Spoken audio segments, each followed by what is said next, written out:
Hi, everyone. I'm Linda Sheldon-Feld with the International Grief Institute, along with Glenn Lord, and this is Moments of Hope. Tonight is Memorial Day, and we have a really special guest tonight. She is a woman who has done remarkable things in her lifetime. She is an Air Force major, retired, served in Iraq. She is a former White House staffer, and she is a surviving spouse of Brigadier General Tom Carroll. So welcome to the show, Bonnie Carroll. Great. Thank you so much. It's wonderful to be here.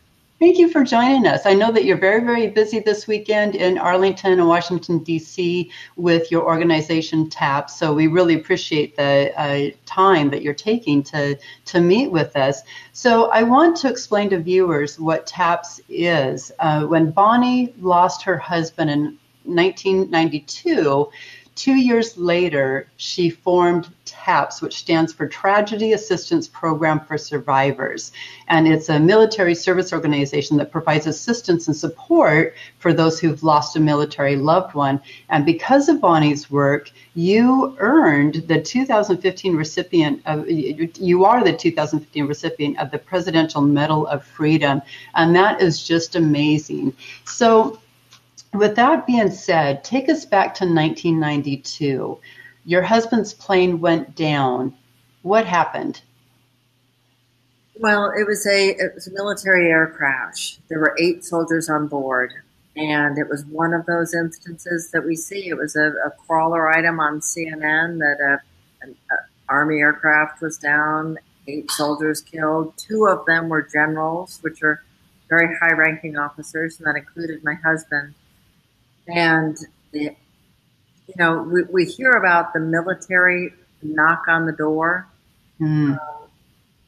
In my case, the officer came to my office at work, and the initial notification was that the plane was missing. So then as the day wore on, it was several other levels of notification, and finally confirmation that all on board, when they found the aircraft, were in fact deceased. So it is very different in the military. There are all sorts of protocols, but there's also a public fascination or a public honor for all those who die while serving in the armed forces. And that really extends to any circumstance of death or any relationship with a family member. But I think that there's a special connection for all of us Americans when it happens, because we're aware that those who serve in the military are protecting our freedom.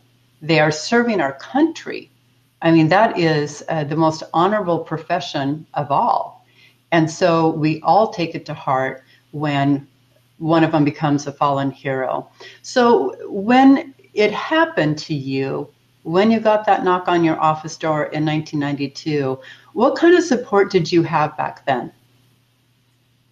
It's an interesting thing. I had wonderful, supportive colleagues who tried to be there for me. I had friends who came and helped in amazing ways. But as time went on, really found that I was lacking the community that understood what this journey is all about. And it wasn't until I got back in touch with the other widows who also lost their husbands in that crash that I found that incredible magic that peers offer.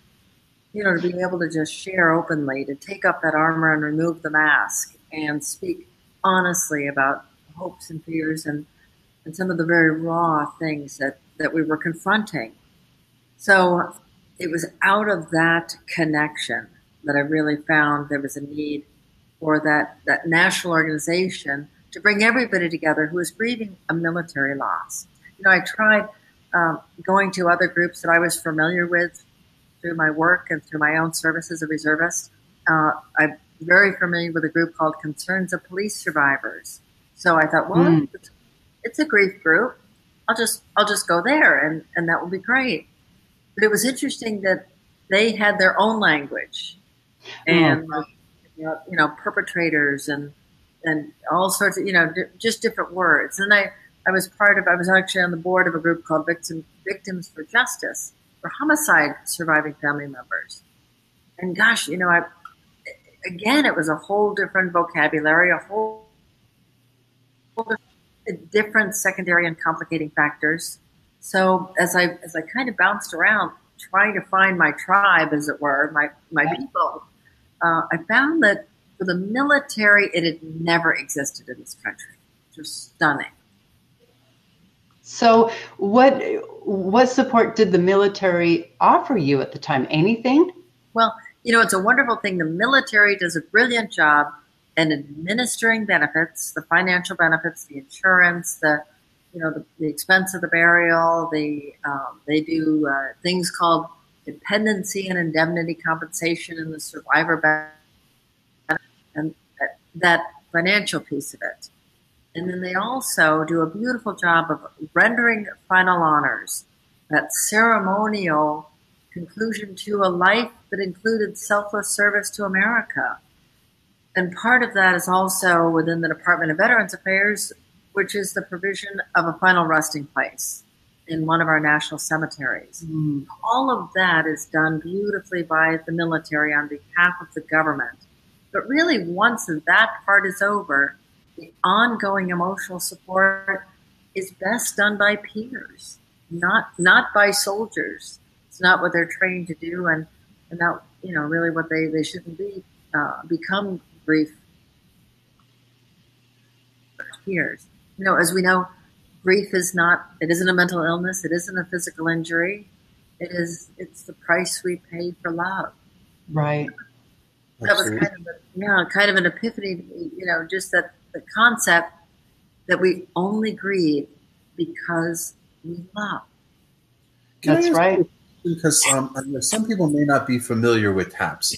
And if I understand correctly, TAPS is all military loss, no matter whether it occurs in combat or not. And is that correct? And can you maybe talk of the extent of who is it that TAPS serves? Absolutely. That's a great question.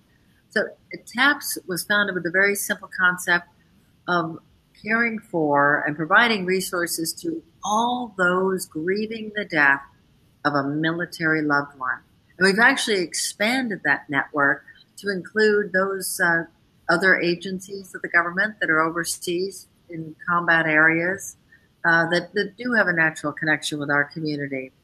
And frankly, we get calls every day from folks who stumble across our number or don't read, and if we can't connect them to their tribe, to the organization that would best fit them in their community, or due to the relationship or circumstance of their loss, then we'll do our best to help them in any way that we can. So it is a wonderful collaborative effort. And, I love working with Compassionate Friends. We are part of ADEC, the Association of Death Education and Counseling. So it really is this wonderful community of all of us coming together to honor our loved ones and provide solace to those who are grieving. Right. And it's also for family members who may not have died in combat, but died due to, after combat when they may be fighting other wounds that weren't as visible in that respect too, correct? Yeah, it's an interesting thing. We really do not focus at all on the moment, the manner, the geography of the death, but instead we focus on the years of the life. It is about the fact that this person lived, not the fact that they're not defined by the manner or the moment of their death. And we have, the categories of death that the military tracks include homicide, suicide, hostile action, accident, illness, and even within that, we track that and break it down further so that we can then connect peers in very specific ways to increase the level of connection immediately. Wonderful. Well, you've done a remarkable job. To date, you have served over 75,000 families. That's amazing and incredible. But what do you think is the biggest challenge facing those families who've lost a military loved one? One of the challenges that we're facing now actually is seeing an increase in the number of cancer deaths and deaths by suicide. And it is a very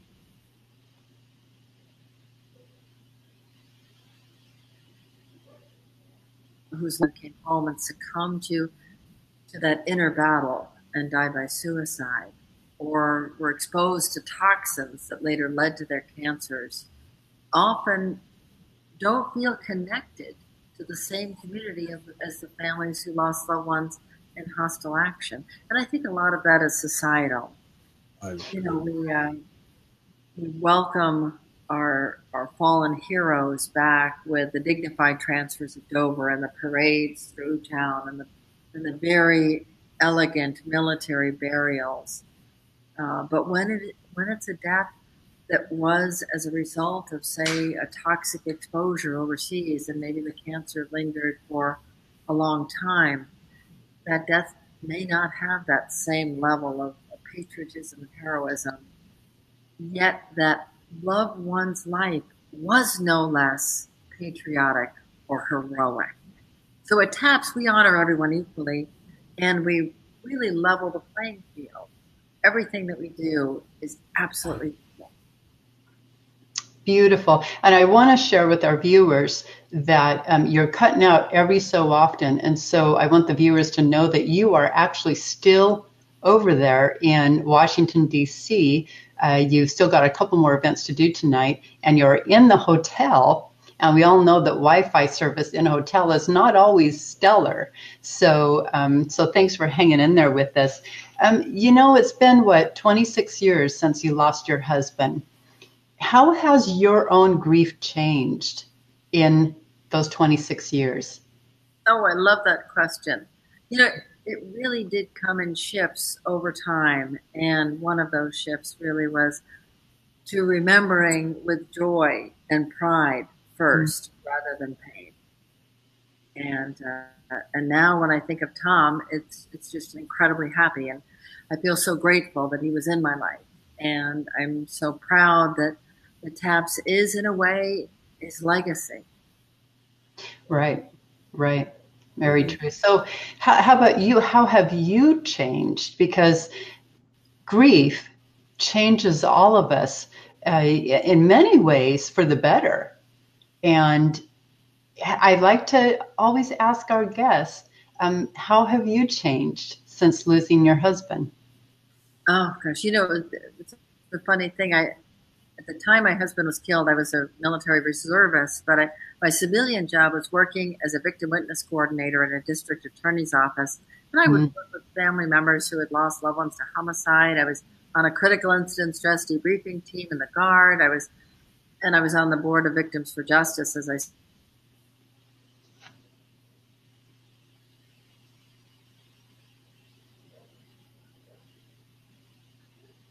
We're waiting for that Wi-Fi to connect back in.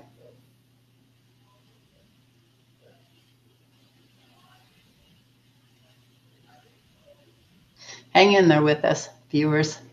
I know she'll come back in.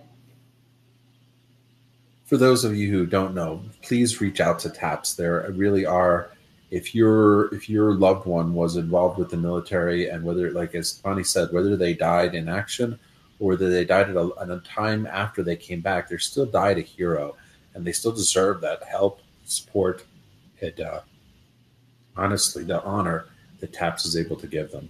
Yeah, and they're not just your hero, they're everyone's hero, truly. And so if for some reason we can't get Bonnie back in, TAPS, you can reach them. Oh, there she is. Are you there, Bonnie? Oh my gosh, I'm so sorry. Oh, that's okay. No worries. We just lost Bonnie again. She'll come back in. But if you would like to, there she is. Hold on a second. She's coming in. There you are. I am so sorry. I tell you this. That's okay. No worries. No. So how have you changed yourself? Well, I really thought before I lost Tom, and the work that I was doing both professionally and in my volunteer capacity with other organizations, I thought that I was a pretty empathetic person.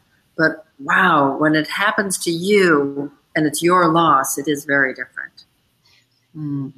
Your heart expands more than you ever think possible. And suddenly your passion has no bounds. It's that is actually one of the silver linings of grief and loss. And I think that if people who haven't had a loss themselves, if only they knew that, they wouldn't be so afraid of it. So 'cause that is a beautiful thing. So if you could go back in time and give your former self words of advice, what would you say today? Oh, good. No, this is a great question. I just want to clarify: is this before the loss or after the loss? At the time of the loss.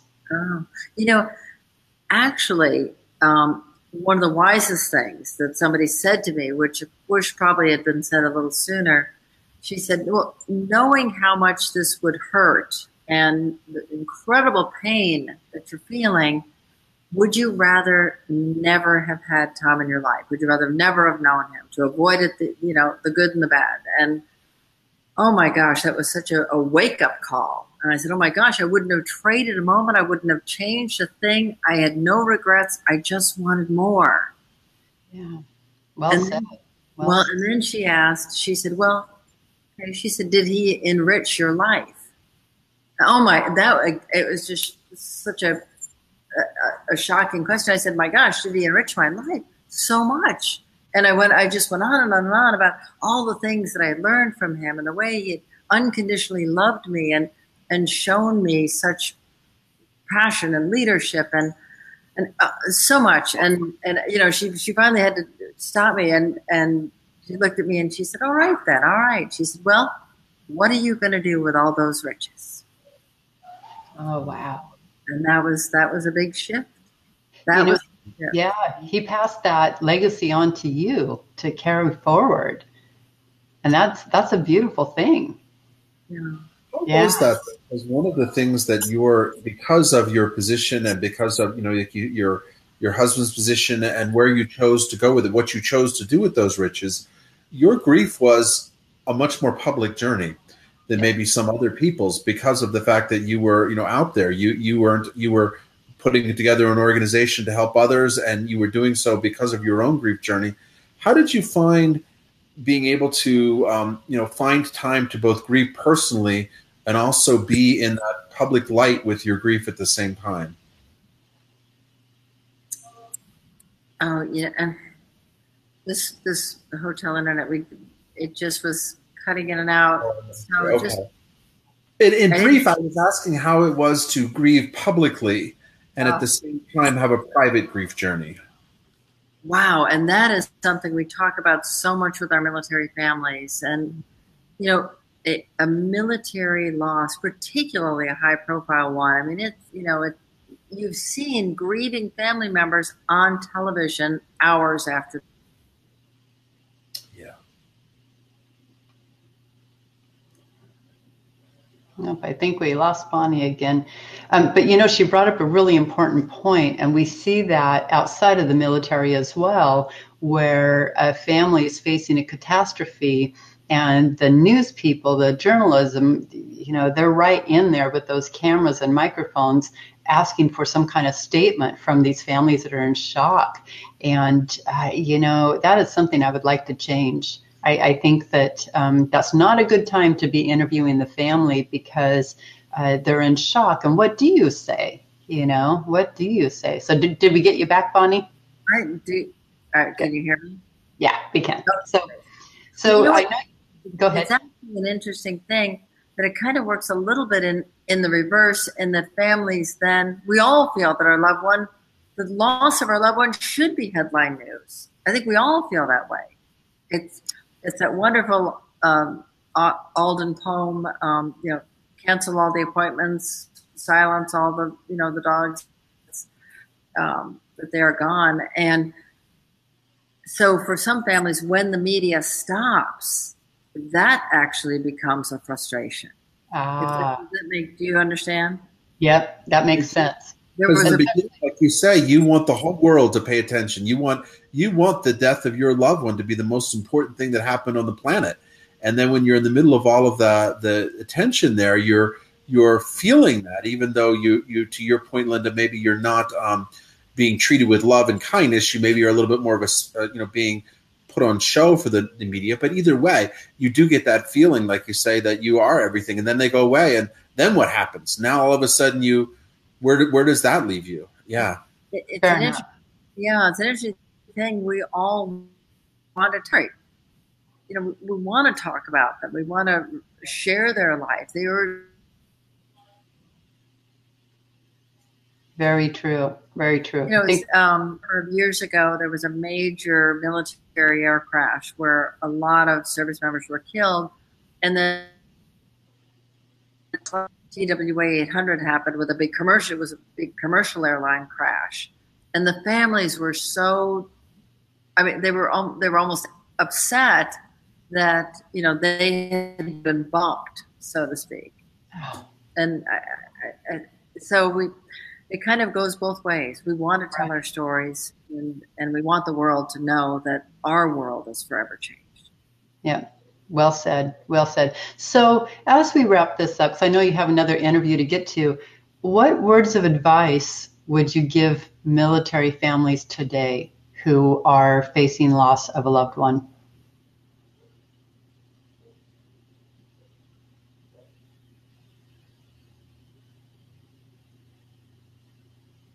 Well, there she comes. I'm so sorry. That's okay. That. It's okay. Did you hear the question? Yes. Okay.